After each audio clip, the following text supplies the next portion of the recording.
নমস্কার বন্ধুরা, আজও চলে এসেছি একটি ভক্তিমূলক কাহিনী নিয়ে। তো আপনারা শুনুন সেই কাহিনীটি।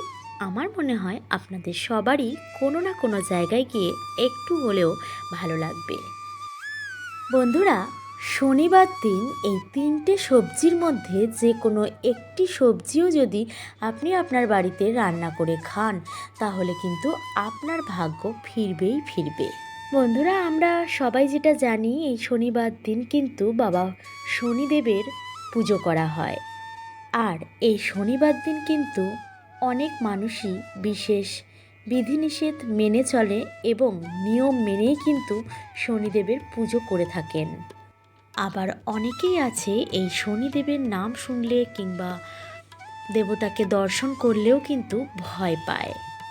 কিন্তু এই শনিদেবের আশীর্বাদ যদি কারোর ওপর বর্ষিত হয়, তার জীবনে সুখ, সমৃদ্ধি, শান্তি সমস্ত কিছুই কিন্তু বজায় থাকে।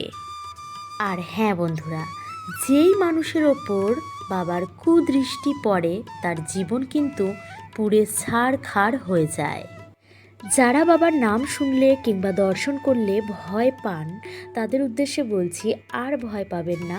শনিবার দিন এই তিনটে সবজির মধ্যে যে কোনো একটি সবজিও যদি আপনি আপনার বাড়িতে রান্না করে খান, তাহলেই তার ফলটা আপনারা নিজেরাই বোধ পাবেন। আর বন্ধুরা, এই কথাটা কিন্তু আমাদের সবারই মনে রাখতে হবে, শনিদেব কিন্তু কখনোই কুদেবতা কিংবা অপদেবতা ছিলেন না। শনিদেবতা সবসময় আমাদের ন্যায়ের বিচার করে থাকেন, তাই তাকে ন্যায় দেবতা বলেও কিন্তু অভিহিত করা হয়।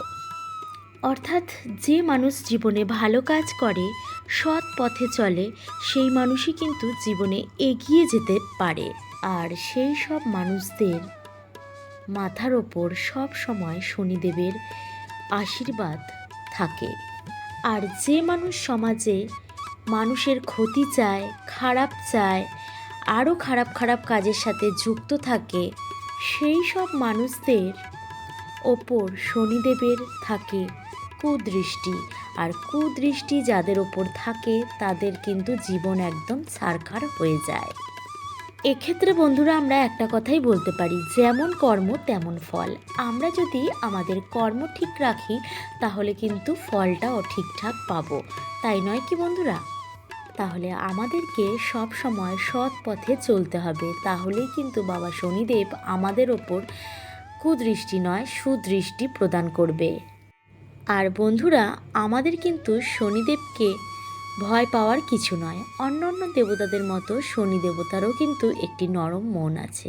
তাই আমরা যদি আমাদের কাজকর্ম ঠিকঠাকভাবে করি, তাহলে আমাদের ওপর কেউই তার কুদৃষ্টি বর্ষণ করতে পারবে না, তাই নয় কি? অনেক গল্প হবে বন্ধুরা, কিন্তু তার আগে ভিডিও তো শুরু করবো এক্ষুনি, কিন্তু তার আগে বলি, আজ যদি কেউ নতুন এসে থাকেন আমার এই চ্যানেলে, আর চ্যানেলটি যদি আপনার ভালো লেগে থাকে, তাহলে অবশ্যই সাবস্ক্রাইব করে পাশে থেকে যাবেন। পাশে থাকা বেল আইকনটিকে ক্লিক করে দেবেন, যখন যখন আমি ভিডিও ছাড়বো আপনার কাছে পৌঁছে যাবে। বন্ধুরা, কোন তিনটি সবজি আপনারা খাবেন তার আগে কিছু নিয়ম আছে, সেই নিয়মগুলির কথা আপনাদের সাথে এখন আমি শেয়ার করব। শনিবার দিন কোন সমস্ত জিনিস বর্জন করব সেই সম্পর্কে আগে একটুখানি আপনাদের সাথে বলে নিই, তারপর আমি বলছি। শনিবার যেহেতু বাবা শনিদেবের বার, তাই জন্য শনিবার দিন কিন্তু কোনো আহার করবেন না যেসব আহারে আমিষ জাতীয় জিনিস আছে। যেমন বুঝতেই পারছেন, আমিষ জাতীয় জিনিস মানে মাছ, মাংস, ডিম, এই সমস্ত জিনিস থেকে কিন্তু আমাদেরকে অনেক দূরে থাকতে হবে।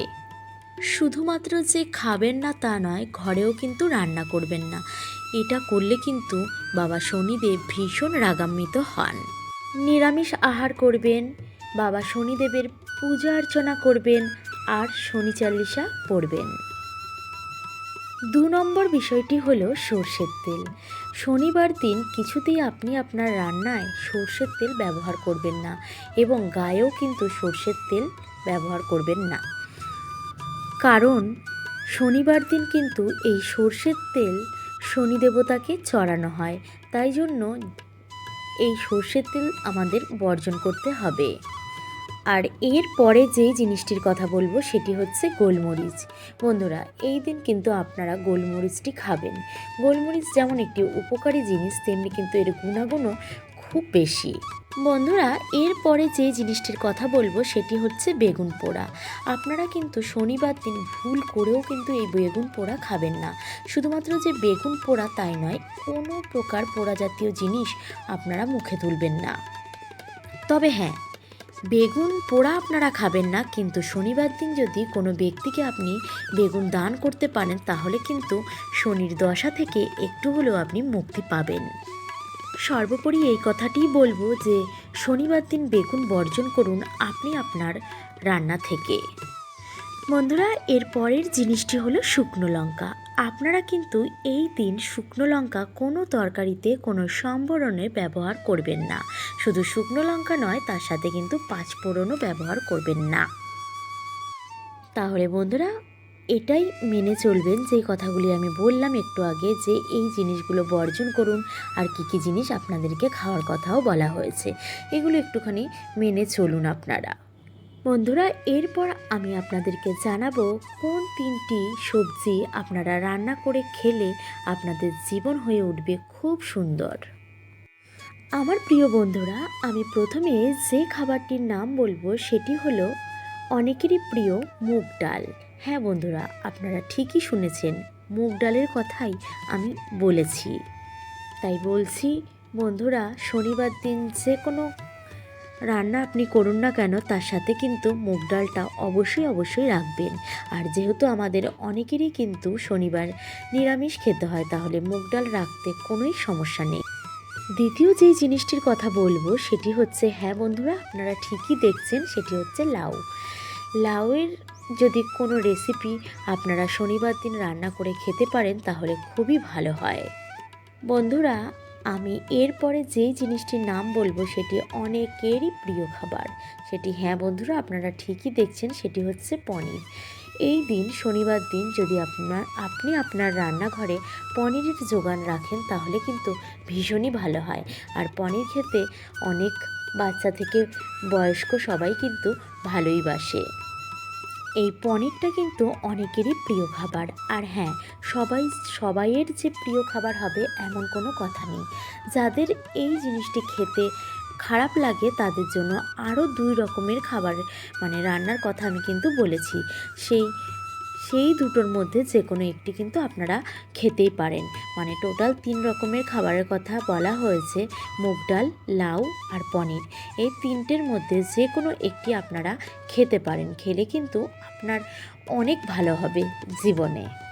আচ্ছা বন্ধুরা, আজকের মতো কিন্তু আমার ভিডিওটা আমি এখানেই শেষ করতে চলেছি। আপনারা ভীষণ ভালো থাকবেন, আর হ্যাঁ, একে অন্যের সাথে কিন্তু জুড়ে থাকবেন। আর আজকে যদি কোনো নতুন বন্ধু আমার চ্যানেলটিকে ভিজিট করে থাকেন, তাকে জানাই সাদর আমন্ত্রণ। আর পুরনো বন্ধুদের জন্য রইল অনেক অনেক ভালোবাসা। তাহলে আজকের মতো এই পর্যন্তই, আবার দেখা হচ্ছে অন্য কোনো ভিডিও নিয়ে। নমস্কার।